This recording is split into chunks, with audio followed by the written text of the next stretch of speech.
Boom. Live from the 301, live from the pot. I want to welcome my audience to episode number 229 of Curry in the Pot. I'm your host, some of your guy, Mike Curry, and I'm back another episode, man. It's been a little minute. It's been a while, actually, since I talked boxing on the channel. Probably it's been a minute, especially like deep dive boxing. Like I'd be sprinkling, little tidbits and stuff like that. But as far as like actually breaking down and dedicating the episodes of boxing, it's been a minute. But the last time I did that, I had these two lovely ladies that are sitting right in front of you guys' screens. So I want to reintroduce them back to the show. I got my aunt Candy Jacobs and I got my cousin Janisha Jacobs. So ladies, welcome back to the show. It's been a minute. How y'all doing? Doing good. Thanks for having us again. And we're excited. Very Yeah, excited about I'm the excited. topic tonight. Yes, I'm excited too. Yeah, definitely. Thank you for having us back again. And yes, I'm also excited to talk boxing. I can talk boxing all For day. sure, for sure. Yeah, I saw a tweet today while I was in the barber shop. It said, "This is currently, but it's fight weeks have a different energy. Canelo and Tank, their fight weeks are different. The vibes are just different. No disrespect to all the other great boxers. We have plenty of great boxers still in the sport, but Tank fights weeks and Canelo fight weeks just have a different energy. Do you guys agree?" Yeah. Yeah. It's such a thing in boxing terms that it's said that the lights are bright. Yeah, And it's a big fight. And everybody don't make it to this level. yeah, I mean, this is Mike Tyson energy. This is serious energy, Mayweather energy, fight week. You got all the different energy interviews and things like that that's going on. And then also,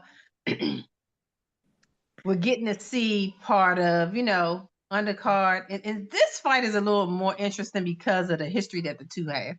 yes. This is a lot more interesting. I definitely agree that it's big energy for sure. Being that, we all of us have been around boxing our whole lives. A lot of people are getting like feed into the Tank. Anything Tank is doing, he brings a lot of people that are not normally boxing fans. They're just like, oh, I like watching Tank, So I think that's why there's so much energy here, because everybody knows who Tank is, even if they're not an avid watcher of boxing. Right. Yeah, no, that's real because shouts out to my guy Chase Young. I was at his house. This was back in November, and we were talking. I don't know how it came up, but we were talking about I think he brought it up. He might have said, I gotta go to that next Tank fight. It's in March. It's after the season. And I'm sure he's not like super into boxing, but he said he just like watching Tank fight. Cause I was like, well, I'm a Shakur guy. And he was like, where Shakur be running? I was like, that's a whole nother story. He was like, but I don't care. I like to watch Tank fight. Cause Tank, he bring the stars out, he has 28 knockouts in 30 fights. So I mean, that's what 94%. So, he gives the people what they want to see, nevertheless. So he brings people out. I was gonna say Tank puts on a great show. You do not have to be a fan of boxing. You don't even really have to understand the sport to watch Tank and understand the just to get the allure and the amazement of what it is that he's doing. You do not have to be a boxing fan to get that. And I think that's we don't get many stars like that in boxing. Yeah, no, 100%. So we got a nice card. I wanted to, at least shout out some of the guys that's on the undercard. The card starts at 8 p.m. I will be in attendance. This is my first Tank fight, so I'm excited. I'm excited for that. I did get to see Boots. What was that? November? Yeah, that was in November. I saw Boots up at Wells Fargo Center. That was a good card. It was a matchroom boxing card. It was a good card. But on this card, we have Jonathan Lopez versus Alex Dilmagny. I don't want to butcher his name, but it's a super featherweight fight. Jonathan Lopez is 17-0, and Dilghani is 23-1. This super featherweight fight. We also got Jared Swift Hurd versus Johan Gonzalez. This is a middleweight bout. Jared Swift Hurd has 25-3-1 record, and Johan Gonzalez has a 35-4 record. This is a middleweight bout once again. Then another fight that you guys told me I should check out. I got to make sure I check it out. We got Jonas Telez versus Julian J. Rod Williams. It's a super featherweight fight. And these gentlemen are fighting for the interim WBA super welterweight title. So, title on the line, that's always exciting. Then for super lightweight, we have the WBC super lightweight title on the line. We have Alberto Puello versus Sandor Martin. I think that'll be an interesting fight. And then our co-main event, we have Jose Ryo Valenzuela versus our guy Gary Antuanne Russell. This fight's going to be for the WBA super lightweight title. And then the main event, of course, we have Gervonta Tank Davis versus Lamont Roach. So do you guys want to shed some light on any of the undercard? I know we talked a little bit off camera about Jonas Tellez versus Julian J. Rock Williams. You guys want to shed any light on that fight? Yeah, well, J. Rock was the one who issued Jarrett Hurd his loss in Virginia. Actually, I was there. I was present at that fight, and he was an underdog for that fight. I mean, he was not considered to do the things that he was able to do to Jarrett Hurd that particular night. So even though he's lost like 4 fights, he's still a serious, dangerous contender. And so this should be very interesting. I hadn't seen J-Rock fight in a while, so it'll be interesting to see where is he now, mentally, physically, in this competition. Now, Puello is the same person that Antuanne lost to at his last fight. So they were fighting for a title then. And so Antuanne lost to this particular person. So I'm interested to see how he defends his title up against Martin. This is Jonas Tellez versus J-Rock. Alberto Puello fights Sandor Martin. Right. So I was saying is Puello, I was moving on. Sorry. Oh, you was moving on. My bad. I was moving on. And saying that, he is the person that issued Antuanne his very first loss. So I'm interested to see the way he defends his title. Yeah. I'm interested to see how he defends his title. Because we know styles make fights. And I was going to talk about Alberto Puello's style, man. He's a very good boxer. Me and Nisha talked about it. And she told me you described Puello's style as crafty. And I have to agree with that. Crafty, because he had good distance control, but then he would grab you a little bit. Like he would just he was just doing some unorthodox things in that ring where it's just like it works for him, but may not work for a bunch of other guys. Right. And, I see why he's undefeated. Because that style clearly hasn't been figured out yet. Absolutely. Not only that, he made the adjustment in the fight the way that he needed to. And so he seems he has good boxing IQ from what I can see just from that only fight that I've seen. He has good boxing IQ because he made the necessary adjustments for himself.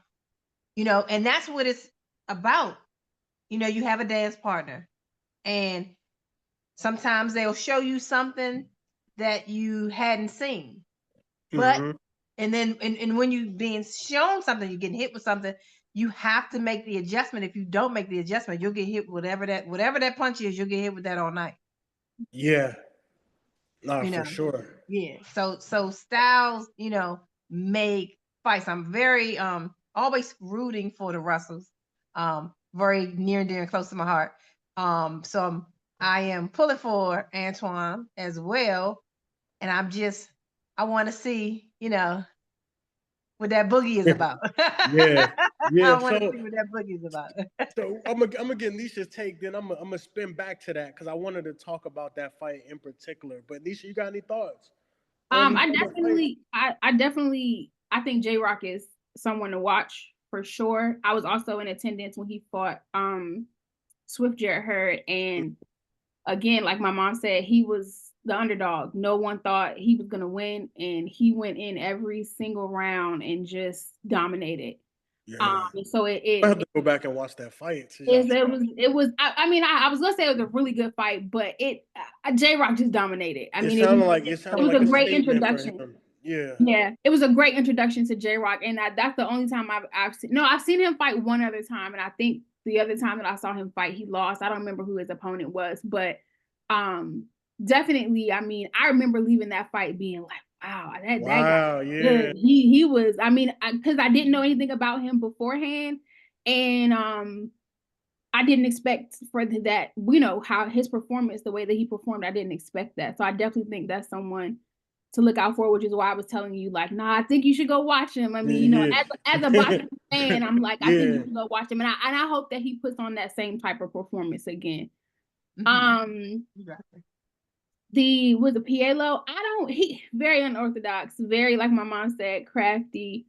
And I think that when you're going up against a great fighter like he did Antuanne in the fight that they had, like mom said, styles win fights. And sometimes you have to, when someone is as great as Antuanne is, and I will sing Antoine's praises forever and ever, when someone is that great, you kind of do have to go in and, you know, you can't approach that the way you would approach someone who's not as talented and not as great as someone like Antuanne is. And like my mom said, Pielo, he made the adjustments that he needed to make. He did everything that he was supposed to do.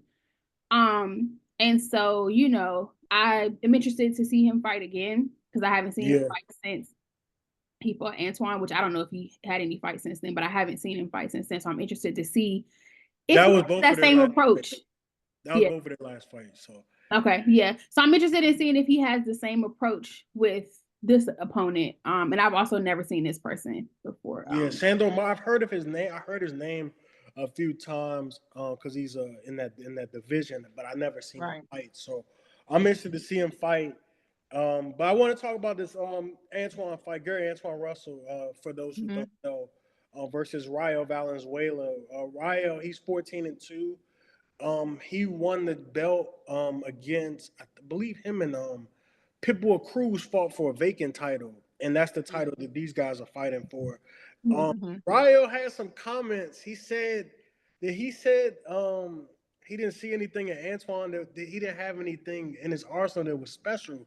So I think that's the wrong guy to say that about. I'm not gonna lie, Right. But we'll have to see it tomorrow. But I love the fact that, you know, despite Antuanne losing that title fight for the vacant belt last year, he gets a chance to get another title shot in his next fight. So I'm looking forward to seeing him and seeing what he can do. I like hearing him talk in his interviews. You know, he didn't make any excuses for his last fight. He said, you know, he deviated away from the game plan. He said it was some, you know, other behind the scenes things going on. But I'm excited, man. Because I watched Ryo's couple of his fights. He fought Pitbull Cruz. That wasn't a really good measuring stick for me to compare to Antuanne's style and stature, because Pitbull Cruz is like 5'4" and Ryo's like 5'10". So, but I did watch Ryo. He lost to Edwin De Los Santos, a guy that Shakur Stevenson beat a couple of years ago, and De Los Santos stopped him. So, we might be seeing the same thing from Antuanne. I'm not gonna lie, because if De Los Santos stopped you, I don't know. But De Los Santos do have some pop though. He got some pop. But if he got Antuanne definitely has some. He got some power, man. You know, obviously 17 wins by way of knockout. That's nothing to just, you know, roll your eyes at. But I think I do like Antuanne to get this W though. I'm not gonna lie. Like all bias aside. Absolutely. Yeah, right. Mike said all the bias aside. I mean, I agree. I will say that I will always be biased towards the Russell family.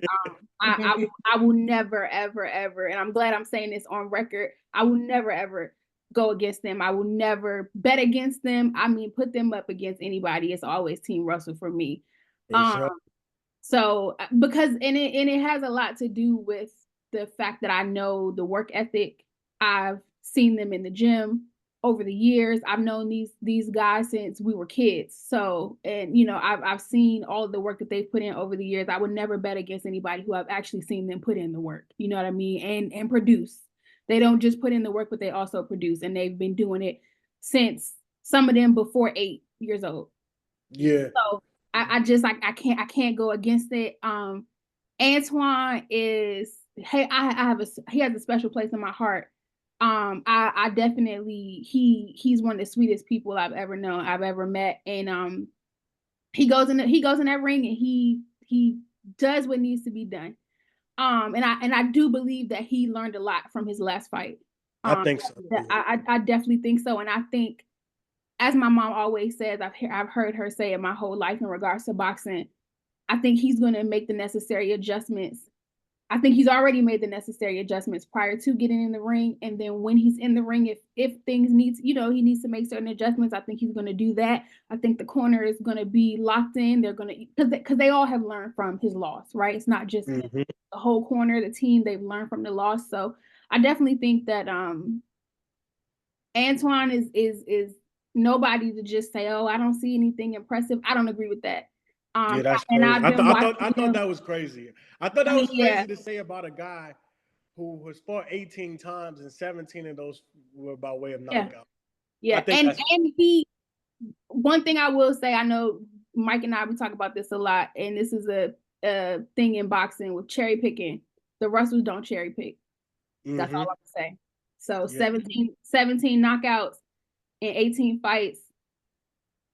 There's no cherry picking. I mean, and also with Antuanne, he came from off of being an Olympian. Yes. Going straight, and that was a controversial I was getting ready to say, yeah. When in the Olympics. So you're talking about coming from the Olympics and, been doing this for ever and a day. And, it was an ongoing running joke in the family where in the amateurs, Antuanne was the one who was undefeated the longest in the amateurs. And so that was his, claim to fame in the family. Well, I haven't lost. But, they're going to definitely,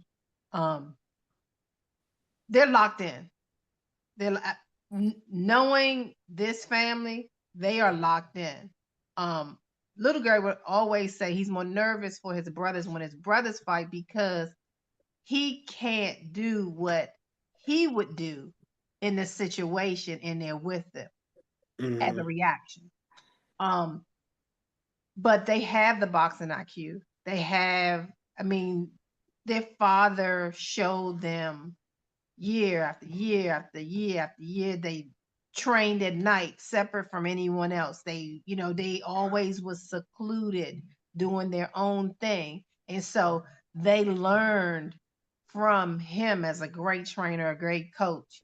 And he would always have this saying, boxing is a hurt business and you can't go to war with peace on your mind.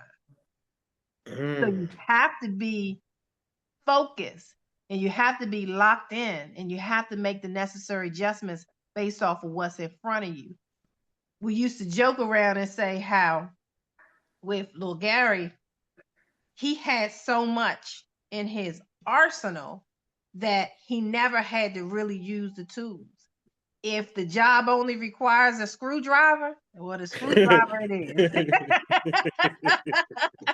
If it requires a screwdriver and a hammer, then, there we go. But I know that this team, is ready for tomorrow night. They've trained, they put the time in, they put the work in. It's time to go to business, get to business and do what you have to do and get the book in. Come tomorrow night and come home victorious and to hear and the new. That's what he said. That's what he said. He said that at the weigh-in. Yeah, they seem locked in. They seem really locked in, like not really saying too much to the media. Obviously they're gonna ask questions and stuff, but the answers is really short. Like we locked in on our opponent, and we're gonna get the job done. That's all they're really saying. Before I get off of this, I want to know if you guys remember this. Pop-Ups, long live Dave Jacobs. But at his 80th birthday party, the Russells was all there. And he said that Antuanne was the one. He raised his arm. I don't know if y'all remember this. I vividly remember this. He raised his arm up and he said, he's the one. He said, I see it. That's what I said. This is at his Now I'm 80th thinking, birthday. hold on, at his birthday. Okay, so it was Big Gary's wife. It was Antonio. Oh, it who was him? there. It was Antonio. With Antonio? Let me tell you something. Pop had a great affinity for Antonio. Really? Yep. Man, he just had a great. He just said he is something so special, and they had a special bond. Actually, Mm. they had a special bond, and so he said he's something so special, and so when our loss was their loss as well. Yeah. And as you remember, they were all pallbearers for Pop. So it's like the families have been very close.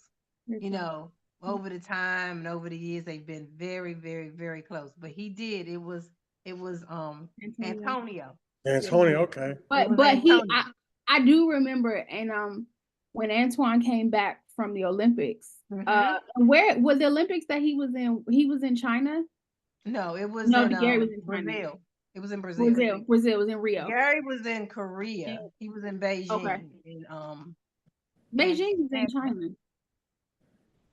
It is. Oh.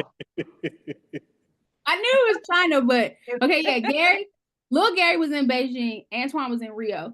When Antoine came back from Rio, like my mom said earlier, his loss was very controversial. Oh my God. Let us tell it. I mean, let a lot of people tell it, but specifically, like I said, let us tell it. Antoine should have came home with gold medal. But gold medal, yeah. Grandpa was there when they had like a welcome home thing, and we took Grandpa, and he spoke so much life into Antoine that night. And picture. Yeah. I'll send it to you. Okay. Them, and he embracing Antoine because it was at Dave and Buster's, I think. Dave and Buster's, yeah. Yeah, they did a coming home for him at Dave and Buster's. Funny thing for everybody that's listening, my grandfather has a thing about when you're celebrating somebody, he has to be the first person to say congratulations. He had to be the first person to hug you and all of that. So that picture, I mean, I think Grandpa was the first person to get up, and he was using a cane at that point to get up and give Antoine a hug and tell him he was proud of him and he loved him and all that stuff. So like my mom said, the family's very much intertwined, and all of that, and I am very honored to not only witness what those brothers do in the ring, but to know them personally. To know them personally, to know them personally, and to know that Grandpa had an impact on people, and to actually see it. Because you hear people that you don't know all the time say, "Oh, Dave Jacobs, oh, he this, your dad this, your grandfather that," blah blah blah. But to see it in real time. And like my mom said, our loss was literally their loss. I mean, I can remember seeing and vice versa with their father. Absolutely. Absolutely. And that's another thing I want to touch on, Big Gary. I just have so much respect, and I just wanted to honor him and just say that, he, like my mom said earlier, he has given his sons so much in regards to, first of all, he was an amazing man and amazing father. But in regards to boxing, he gave his sons the tools. I mean, he left a full toolbox for his sons to, use and do all these things. And I will say that I think the reason why I am so confident in what Antoine can do and will be able to do in this fight is because I remember when little Gary lost the only fight he lost. And I remember how it was, obviously it had an effect on the team, but they went back, they worked, they did all they needed to do. And it was like, okay, cool, I learned from that. And now we're going to go on. And it was like well-oiled machine. They learned from that, they figured, they quite literally immediately knew what the issue was and started working on it. Right. Immediately. And so that's why I have so much confidence in it. And I know that all of that has to do with like I said, the tools that Big Gary left his kids.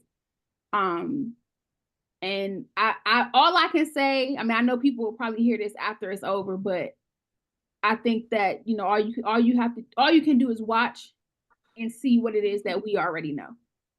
Yeah, for sure. Yeah. And that's the same with the main event. Yeah. So yeah, we could get. That was a good pivot. That was a good segue. I like that. So the main event, we got Gervonta Tank Davis versus Lamont Roach. Lamont Roach is coming up from 130. He is the champ, WBA. I believe it's what is it, super featherweight. WBA super featherweight champion at 100. He's coming up to 135 to fight Gervonta Tank Davis, who is the WBA champ at 135. Ladies, what do you think of this fight? Obviously these two guys have history. They fought twice in the amateurs, and obviously they just have histories of, being in the gyms, coming up together. Baltimore, DC. You know what I'm saying? Stuff like that. Just always crossing paths. What do you ladies think about this fight? Do y'all think we're gonna see a knockout? Do you think it's going to distance? Just what do you guys think about the matchup? Because when this fight was first announced, people were like, oh, we don't want to see this. I wanted to see Tank Loma. I wanted to see Tank Shakur. I want to see Tank versus Ryan again. People are saying stuff like that, but I'm telling people, hold on, Lamont Roach, you don't want to sleep on this guy. You know what I'm saying? He's 25, 1-1. Only lost to Jamel Herring. That was back in 2019. And he's since learned from that and, became a world champion. So Right. what do you ladies think about this fight? I think it's a really good fight. I think it's for the true boxing fans. As far as the fight goes. I'm very excited for the opportunity for Lamont because he's having an opportunity to be able to fight on a bigger stage than he's been on prior to now. And the opportunity to be able to make the money that he hadn't made before. A lot of these boxers, true boxers, they've been boxing a long time. A lot of them started lacing up gloves at 8, 9, 10 years old. And that is making weight. You going out to making weight is not something that's just all of a sudden is a thing. They've been doing this since they were 8 years old, 9 years old. From the moment you become competitive with boxing in the amateurs, you still have to make weight. So this is not anything new. Training camp, putting your body through what you put your body through. You can't do this forever. And then sometimes it gets to a point that, when you first get involved with boxing and as an amateur, you are attracted to the aggression. They trying to, these aggressive little boys or girls, they get involved with boxing to kind of control the aggression. But once you get older and then you start to get into the business part of it, sometimes you can get a little, hey, I'm not as excited about it as I used to be. Now, these two have history, and Tank is very special. He's a special fighter. And with him being a very special fighter, I don't know who's showing up come Saturday night. When I would watch boxing with Pop, our ritual was, I want to hear this. What do the fighter look like coming from the dressing room to the ring? Look in their eyes. Did they look like they worked out? Do they have a good sweat on them? Do they look like they're not there? Right? So the eyes are not going to lie to you too much, but when you've been around the sport for a long time, these are the kind of things you kind of like pick up, you kind of pick up on. Like I say, I'm very excited for Roach to have this opportunity, and Tank is very special, but Tank is not underestimating Lamont. So in our region, in our area, we would always have these different tournaments or boxing shows and things like that. So it's nothing for someone from Baltimore, which is considered the South Atlantic region in the amateurs. Prince George's County, Montgomery County, and DC is considered Potomac Valley. right? Mhm.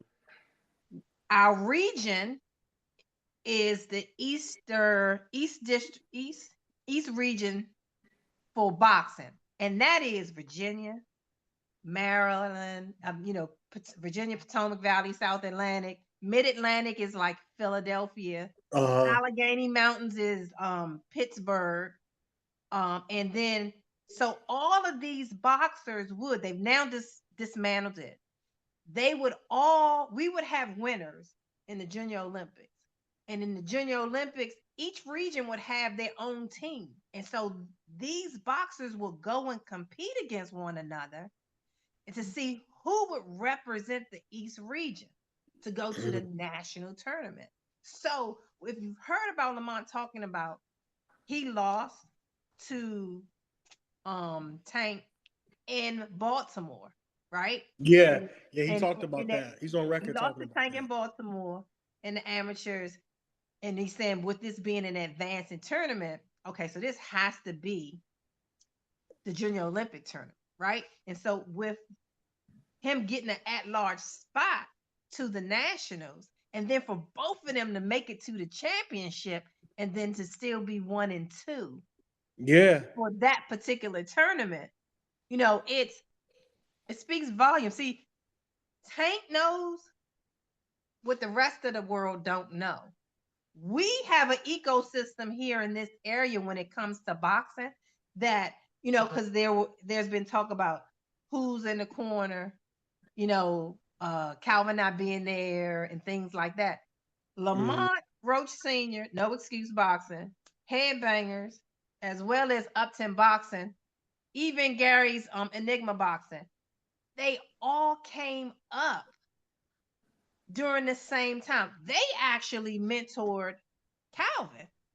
And so meaning Big Gary and yeah, he said that. He Gary. said that Yeah. today. They interviewed him at the before the weigh-in Way started. Yep. right. And so Lamont Sr., his cousin, Boogaloo Roach, Bernard R.I.P. Boogaloo Roach, who's, basically started the boxing program. He was the head coach, but he since, God rest his soul, he's since passed away. And so all of these folks have been either in each other's corner, a national tournament. Hey, can I get some gauze? Tape. You got some tape. You got this. Hey, my kid left the headgear. Do you have a head? It's these folks. They've been knowing each other a very long time. So with them all knowing each other a very long time, this is really like family in a sense. Yeah. You know what I mean? It's like family. It's business at the same time, but it's family. So the rest of the boxing fans are going to see what we've already known. Lamont is not a pushover in this regard. Tank is very, very special. I think that Lamont pushes Tank to do some things and to be able to pull some things out of his arsenal that he hadn't had to use. That's what I want to see. I think that's what everybody wants to see. Yeah, I think he. Go ahead. Oh, I was gonna say I agree. I think that the thing that people don't get about amateur boxing, especially that early 2000s, mid 2000s to even early 2010s era of South Atlantic, PVA, Allegheny, that Eastern region thing, it was so special to see, to witness, and I didn't realize what I was witnessing when I was witnessing it. At the time, I was at boxing. I mean, there was a time where they were having fights every weekend. Oh yeah. Or every other weekend or whatever. There was a time. It was like, literally, me and my friends, all my girlfriends, we would go to boxing because it was, this is before the internet and all of this. I'm not before the internet, but before like social media, you didn't have internet on your phone. So it was like, hey, we got to go do something this weekend. Let's go to boxing. And we would go. And I talked to my friends about this, the girls that went with me, like, man, Tank is doing this or this person is doing that. And this fight, like my mom said, is specifically for those people in the early 2000s in Maryland, Baltimore, PG, DC, Montgomery County, And the surrounding areas as well, but specifically PVA boxing. I want to shout out PVA. Specifically, this is for us. People who witnessed, I mean, I've seen Tank fight since he was about 8. So and I've known Calvin. I know my mom has known Calvin forever. I've known Calvin since they were because like Calvin said on at the weigh-in today or before the weigh-in today, in order for those Baltimore fighters to go to the next spot, whether it was in a tournament or whatever, they had to come here. Yeah. They had to come here, and they had to fight the guys that were here. It was no way for them to go. It had to be done. Yeah. And so that allowed us that live here to see the Baltimore kids. And, you know, if you live here, you see the kids that are from here. I've been to fights in Baltimore as well, seeing all of that. So it's special to me to see this, because very rarely do we get to see some guys that dominated in the amateurs do it the same thing that we've been seeing them do for years and years on the pro level and on pay-per-view at that. Like to do it in that way. Like Mommy said, I think that Lamont is going to bring some things out of Tank that we've not seen him get to show professionally. You don't fight somebody twice in the amateurs and watch all the film on them and as a professional and not know, oh yeah, because each fighter has weaknesses, right? It's some weaknesses that Tank probably has that as a professional we've probably never seen. But if I've known you since I was 9 years old, 10 years old, and I've seen you fight all that time, I know what your weaknesses are. Now, some of them you may have improved on or whatever have you, but there's the thing that sticks out the most to me is that Lamont and I wrote this down to make sure I say this, Lamont knows things about Tank that a lot of these, majority of these other fighters don't. Yeah. So his approach to it is going to be completely different. Yeah. Because, and like my mom said, you got to think, oh, not even just them being at tournaments. Oh, you got headgear, some gauze, and blah, blah, blah. These guys spar each other as amateurs. Okay, they only fought twice. I'm pretty sure they've sparred before. Of course. You know what I'm saying? So this is special. And to me, if no one gets it but Baltimore and DC and PG, I think that's enough. For sure. For sure. And I hope, like Mommy said too, I'm very excited for Lamont to have this opportunity, because who knows if he would have had this opportunity if it wasn't for Tank, right? To fight on such a big stage at this level, to fight like this. Who knows if he would have had that opportunity in his career? So I'm very happy to see that. And I'm rooting for Lamont. And at the end of the day, I mean, you know, being from the area is definitely a PG versus Baltimore thing, or DC versus Baltimore thing. So I mean, I gotta stand with where I'm from. So I'm definitely rooting for Lamont. For sure. I would love to see Lamont show us some things that we've not seen before from him, and also push Tank to show some things that we've not seen before. I think this can go down as one of the greatest fights that we may see in a long time. If everyone puts their A game together, and they just give us a great show. I think that the other thing that I really enjoy about watching the two of them, and they trash talking all that stuff, but the respect that they have for each other. I was gonna get into that. I can't wait to get into that. The respect that they have for each other. I'll be 35 this year. I've been watching boxing pretty much my whole life. Let's say 30 years I've been watching boxing. And growing up, listening to my grandfather talk about boxing the way that he did. I mean, he talked about boxing every day. And there's some things, and Mike and I talked about this before, there's some things that this new age boxing, and I'm just like, the trash talking, the Twitter fingers, all that. I'm not feeling all of that. So I really, really, really am. It really makes me feel good to see the respect that they have for each other. You can tell, and people, like I said, because you got a lot of eyes on this who they don't watch boxing all the time, but it's like, hey, I want to see Tank. I've seen a lot of people talking about you can tell that they respect each other. I mean, even on Instagram comments, oh man, you could tell that they're friends and they, you know, all of that. So that means a lot to me, because a lot of times, and like Big Gary has said, you can't really be friends with somebody that you about to get in a ring with and rumble with. But there's a level of respect that I think should always be had amongst fighters. And I really, it's really heartwarming to see that, because we're not, this day and age, it's just a lot of stuff that's going around and hatred. And I mean, me and Mike talked about, what's the guy that fought Tank?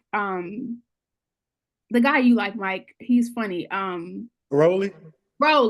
There's a bunch of going back and forth, yelling, screaming, saying crazy stuff. So for me, I'm a little old school in the fact that I don't want to hear and see all that. So I really do enjoy the fact that they respect each other. He is funny, I'll give him that. No, Rolly funny.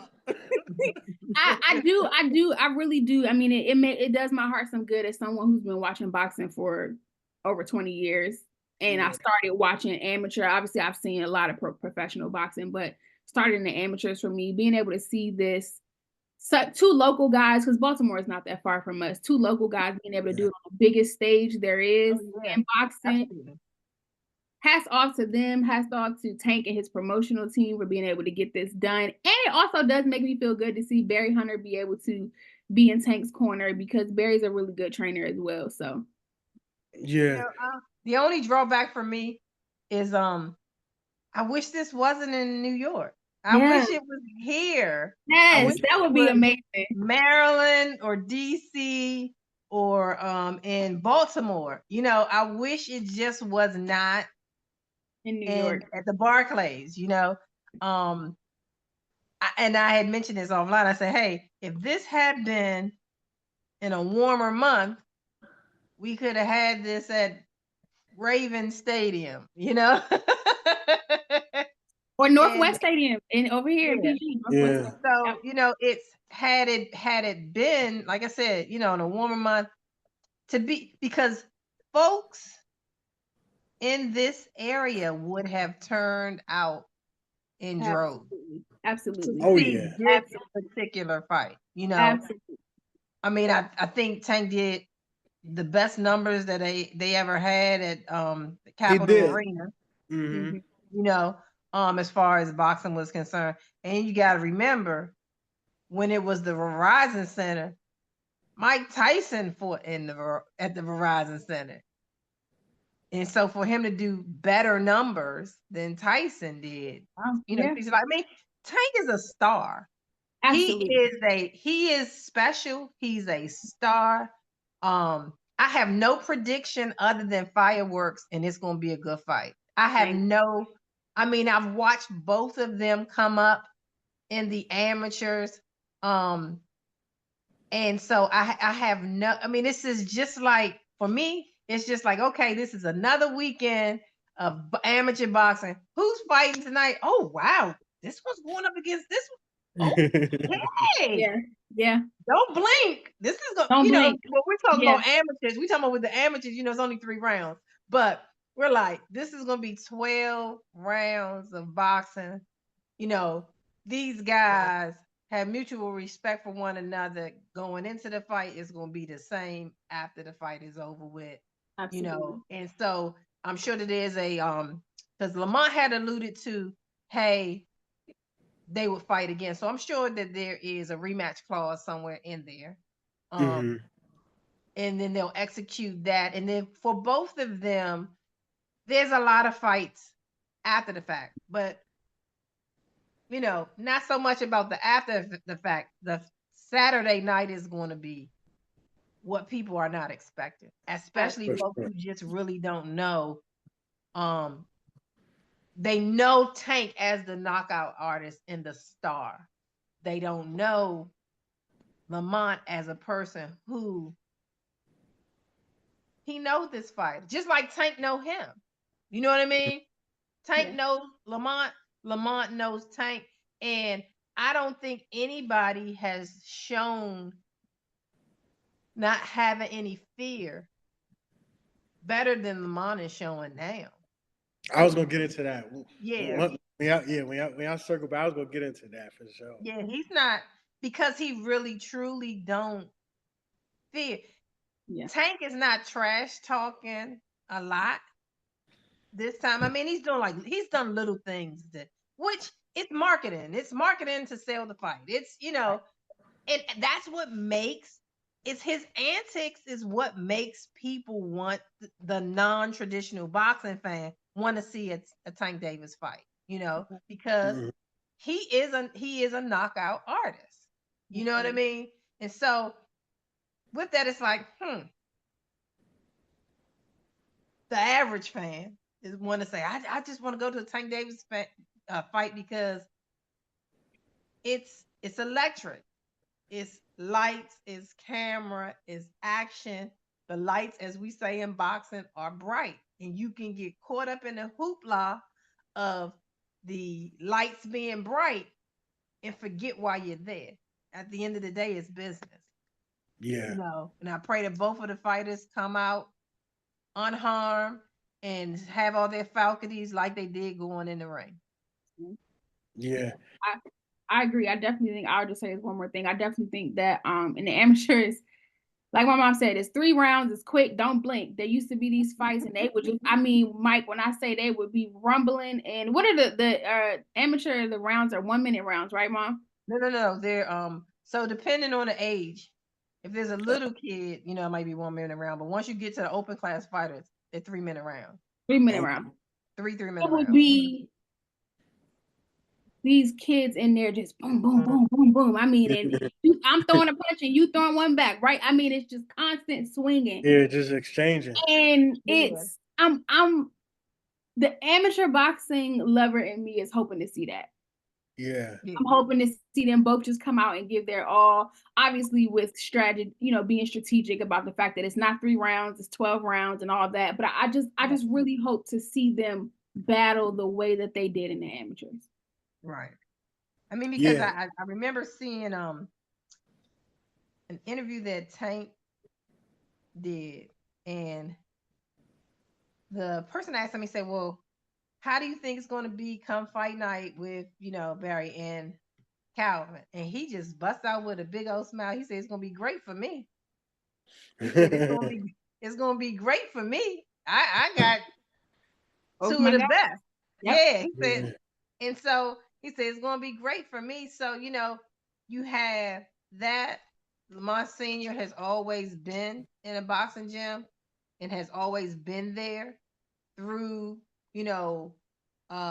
Lamont's journey, which he has his younger brother, Jordan, who's boxing, and then they have other boxer, Ben Johnson, who's coming up. Johnson, but yeah. But let me just say this about No Excuse. No Excuse has produced a lot of Golden Glove champions, national Golden Glove champions. And so they got great work ethic over there as well. And they've been producing championship boxers as well. So for Lamont to be where he is at this particular time, it's the perfect timing for him. It really is. I agree with that. It's perfect timing for him. And no matter what the decision, there's so many other opportunities that will be on the table for him. Because at the end of the day, it's about legacy. It's about having your own bullet points of what you desire to have as fighters to be able to fight, to secure your own legacy for yourself. And so we already know Tank is already there, right?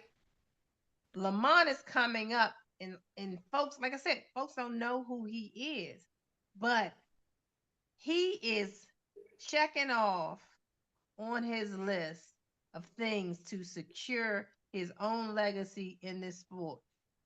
It's always someone's desire to become a champion in boxing, a world champion. Everyone doesn't make it there, and to be able to do this on the biggest stage you can. I'm so happy for these guys.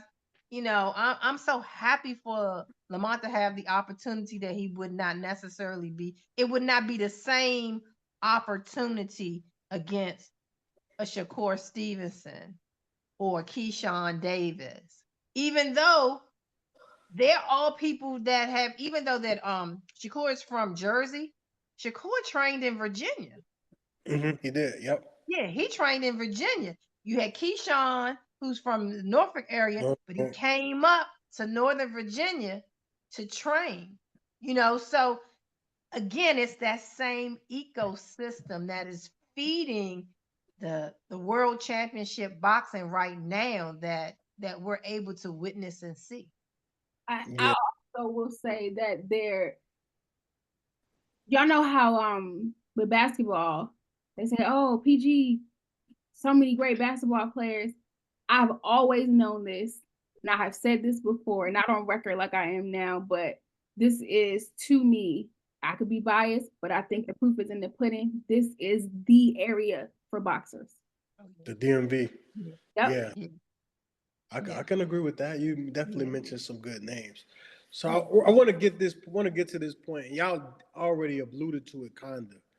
So we've talked about the mutual respect that these guys have. I know Lamont's going to bring the best out of Tank because we've seen Tank's press conference before. I know word for word what Tank said to Frank Martin at his press conference last year. He said, I'm going to break you up. He said, I'm going to break you up. He said, you're a front runner. He said, you don't even hit that hard. He said, you don't even hit that hard.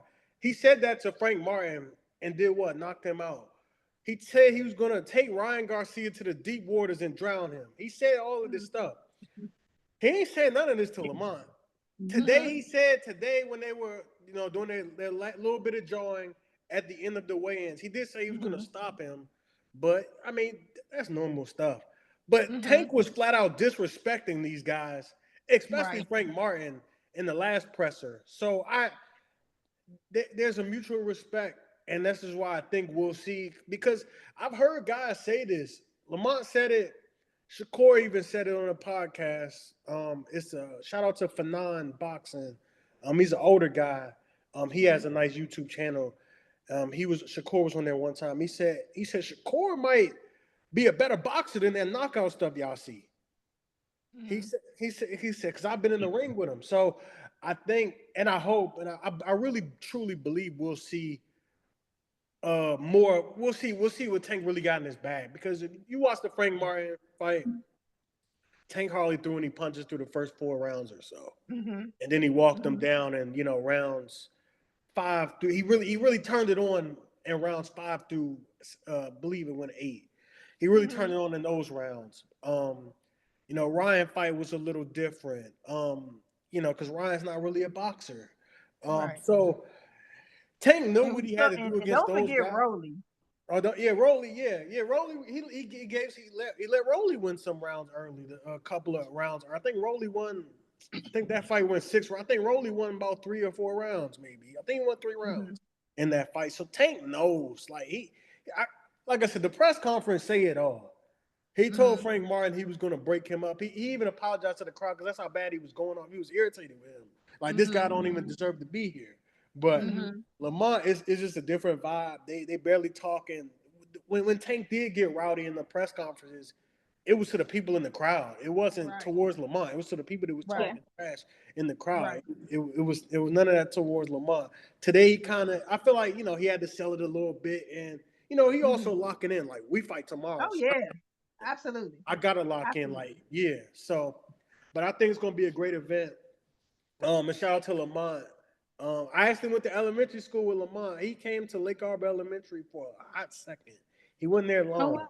He went there for a hot second when I was there. His cousin went there as well, Jamal Greenwood. Shout out to those guys. But also, shout out to Uncle Clean, who's one of Lamont Roach's assistant trainers. That's my Aunt Candy's brother right there. Yep. So I wanted to shout out to him. I've been talking to him a little bit in the DMs.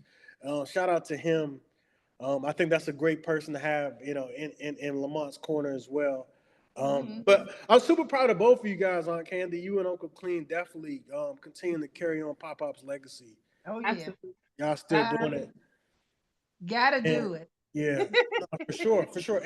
And I'm glad, obviously I wasn't super into boxing while Pop-Pop was living, but I'm into it now. So I feel like that's all that really matters. I'm into it now, and most of the top guys that are fighting now are around my age, anyways. Tank's 30. I'm 30 as well. Lamont's 29. Shakur Stevenson's 27. I think Ryan Garcia might be 25.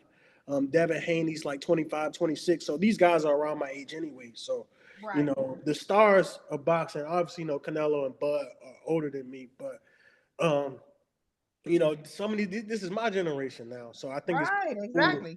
I think it's pretty cool that I'm super in tune. Like, you can ask Nisha. Me and Nisha, we talk about I do my weekly check-ins with my people on Thursdays, but I might be talking to Janisha about boxing every other day out the week. You can ask her. Yeah. Okay. We talk boxing a lot. Mike, I don't know if I've told you this. You keep me hip on what's going on. I'm glad with boxing, because I am a little like, I mean, this is, like you said, it's your generation. I think you and we're 5 years apart. Yeah, we're 5 years apart. So it's a lot of the guys that I've watched, growing up or whatever, they're all kind of like dwindling out because we're getting old. I mean, Canelo's like your generation is Canelo and Bud.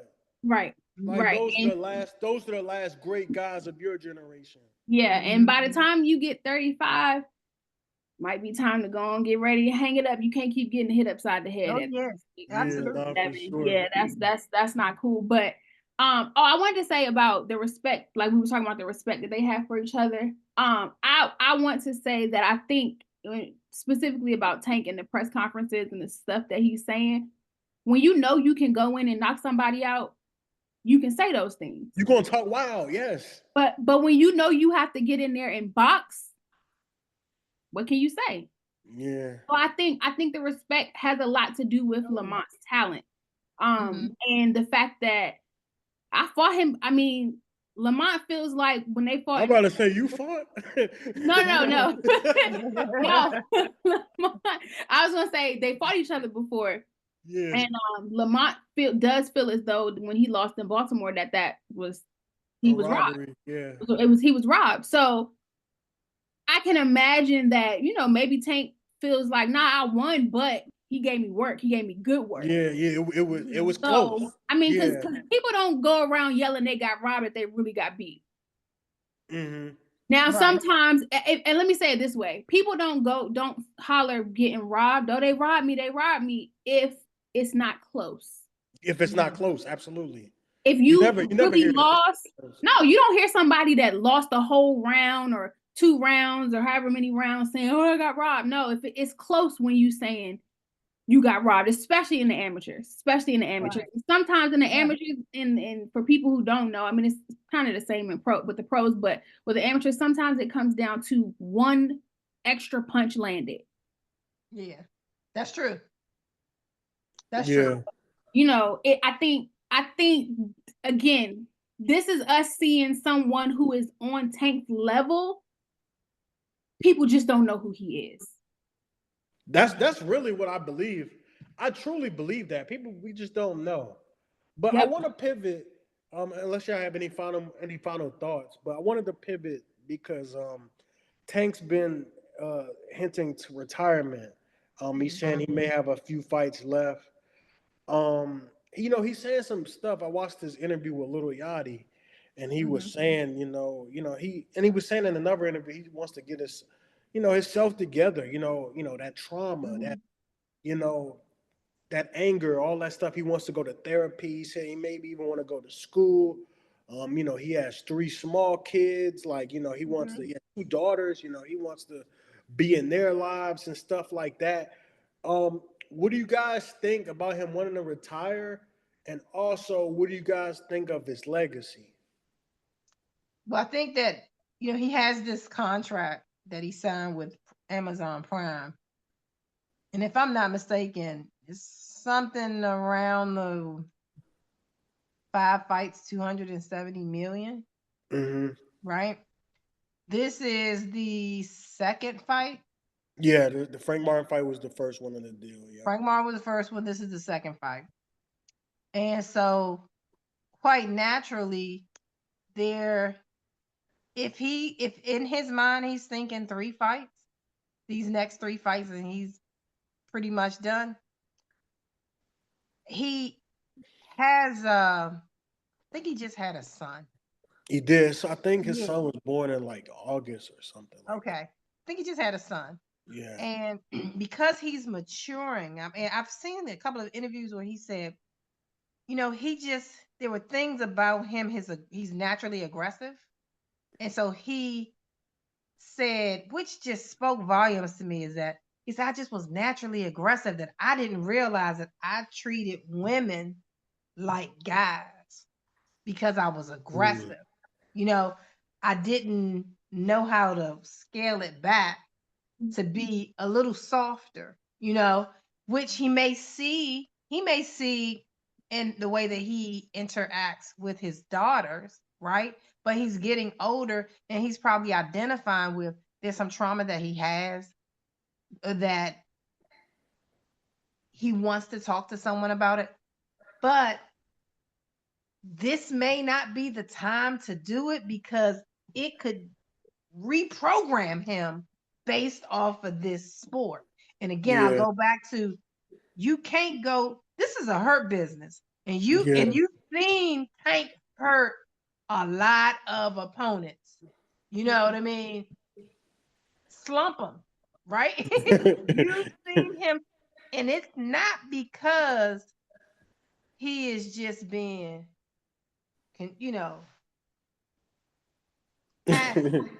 you cannot go to war with peace on your mind.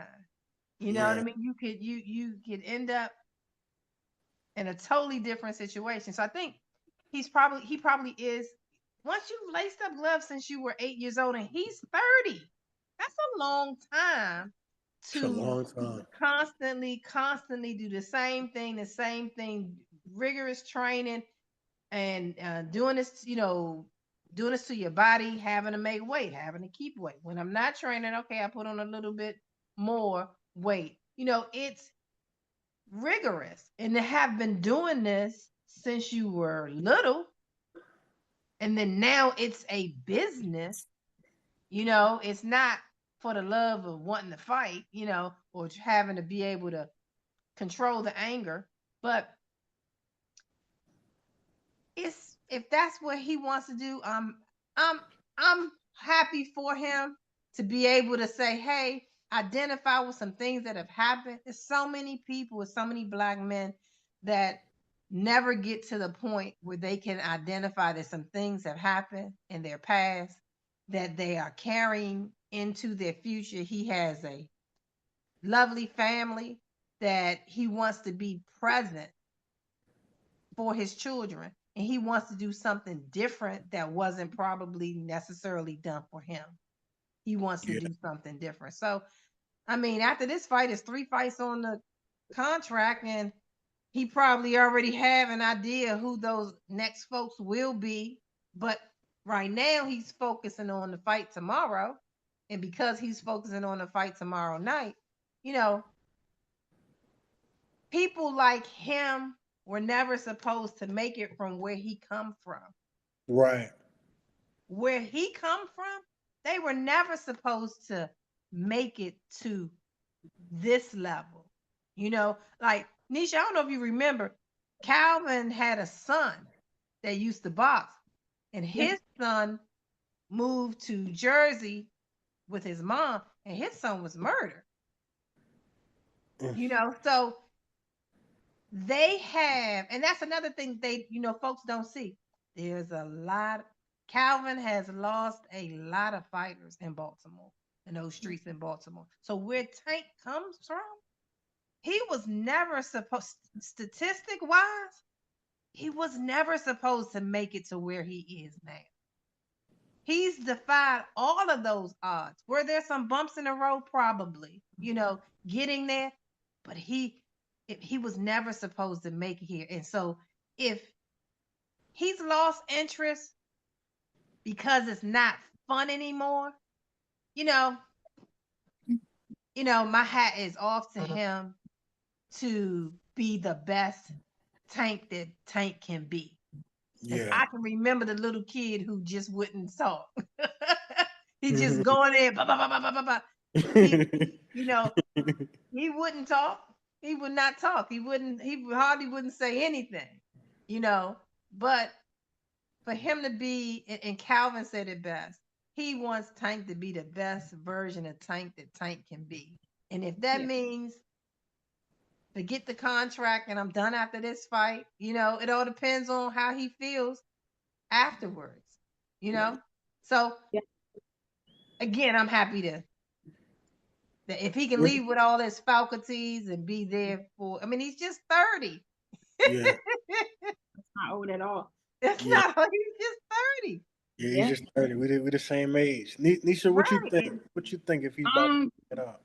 I think that you can tell that the love for the sport is not there anymore, in the sense of, I don't think it's that Tank doesn't love the actual act of boxing. I think all the stuff that comes with being a professional boxer, the media, he don't like the media. He don't like the media. Yeah, because I think that sometimes, and I think this is across sports, sometimes the questions are dumb. And across all sports, you're right. Yep. Yeah, and to have to, I'm obligated to sit here and answer these questions that, why are you asking me this? That's a lot. And it's, I think that he's just not in love with the entire circus of being a professional boxer. The one thing I will say is that if your head and your heart is not in it, don't do it. Specifically with boxing. This is, like my mom said, it's a hurt business.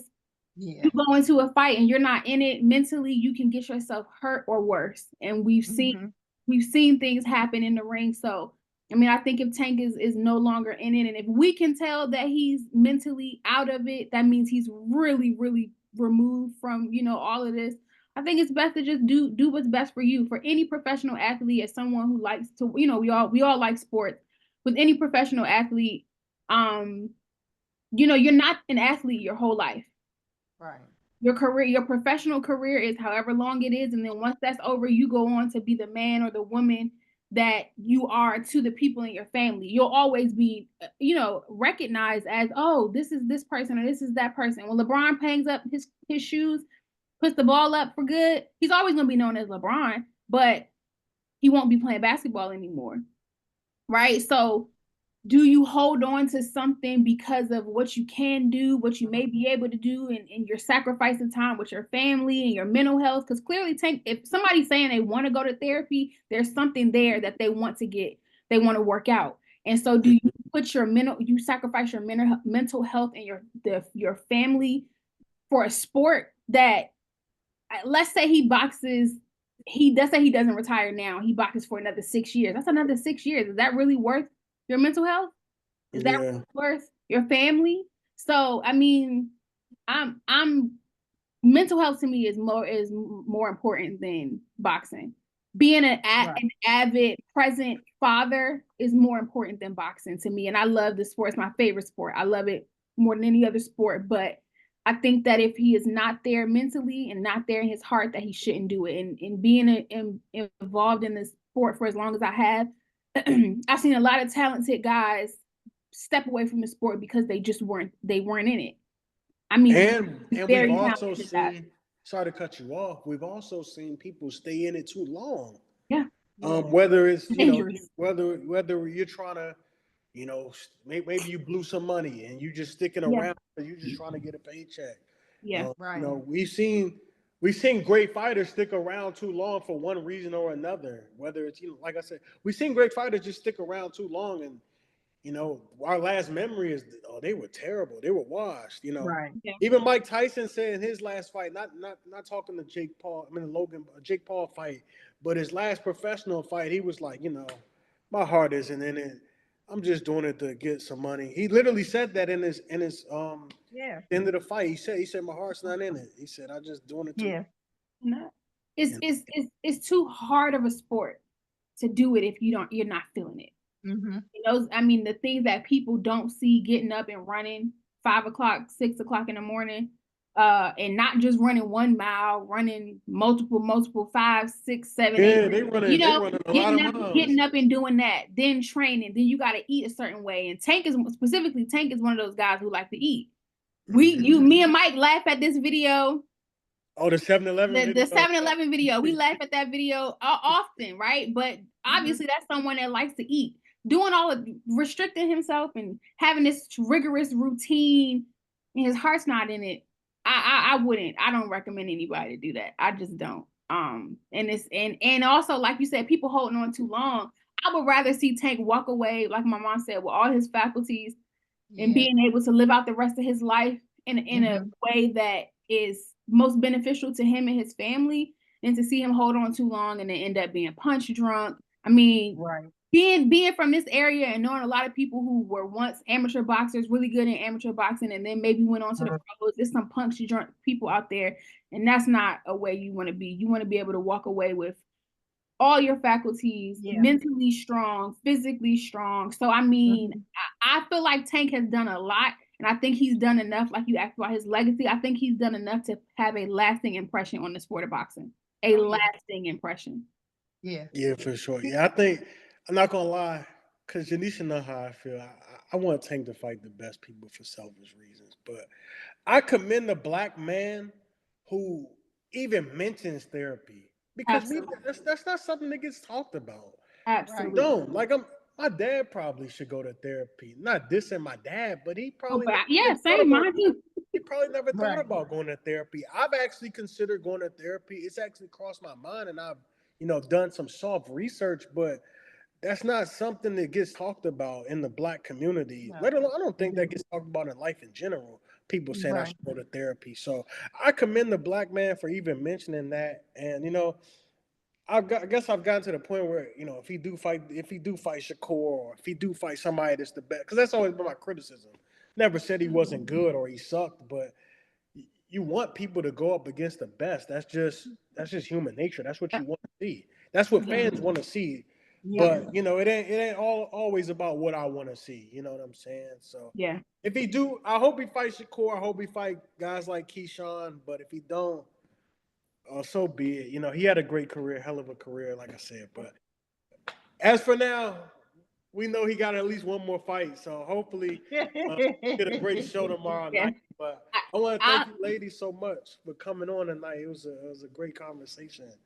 You're welcome. You're welcome. Anytime. Thanks for having us. And I also want to say, Mike, that I agree with you. Like you said, very proud of Uncle Clean, very proud of my mom. But I tell you, I've told you this before, and I think that Grandpa is very proud of you as well. And I think that you are continuing his legacy as well. It's not just all about boxing. He has instilled so many things into us, and to just go after your dreams and do the things that, you really want to do. And I'm so, so, so proud of you for being 229 episodes in. I mean, people don't stick to podcasts this long. So, I should be at like 400, but like you said, 229, that's nothing. 229 is amazing, and 400 is still out there for you to get to, and you'll get there. So I just wanted to, say that, give you your flowers while you're here to smell them before we got off, and just let you know that I'm proud of you. I know my mom is very proud of you as well. And definitely, we both know that Grandpa is also proud of you too. Sure. Yeah, he told, this was years ago before he passed. He passed in 2018. I want to say 2017. I think I dropped the episode or whatever. My mom, she used to always go visit the house in Palmer Park, when she could. At least like once a week she would go over there. And I guess I had probably just dropped the episode, or he asked about me, and she told him I was doing a podcast, and he said, keep talking. Those was his exact words, keep talking. So I definitely plan on doing that. I might have taken some breaks and stuff like that, but I'm still here, still talking. So keep talking. Keep talking. That's it. Keep talking. But again, thank y'all so much. I think tomorrow's card is going to be great. I definitely look forward to speaking to y'all again soon. It's going to be even more great cards, man. I got to get y'all back. I'm going to just say that, because last time we talked, it was Canelo and Charlo, and that fight was trash. Right. Yeah, I mean, I think our episode was better than the fight. that fight was trash, but it was. I don't foresee that being the outcome tomorrow. I think maybe we could just reconvene and do another episode and talk about the fight itself. Maybe we could do that. Yeah. I definitely am looking forward to hearing your take on it, as this being the first time you see. Yeah, because I'll be there. That's what we're gonna do. We're gonna find a day next week. We're gonna come back. We're gonna discuss it. Okay, perfect. Yeah, I promise that. That'll work. But to my audience, I want to thank you guys for listening. Episode number 229 is done. Peace. I love you guys. Thank you.